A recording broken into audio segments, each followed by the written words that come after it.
Power massage therapy is about building respect for and awareness of our bodies. So this is a safe space to confront how the stressors of the outside world are manifesting themselves inside our physical bodies, whether that's forward head posture from cell phone and computer use, or clenched jaw from harboring emotional tension. The work itself centers on what the nervous system needs.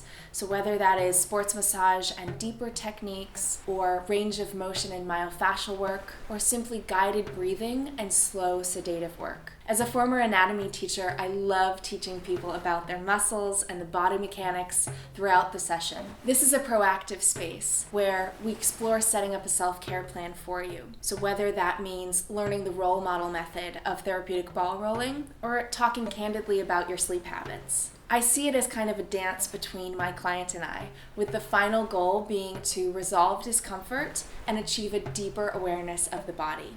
For more information, you can check out my website.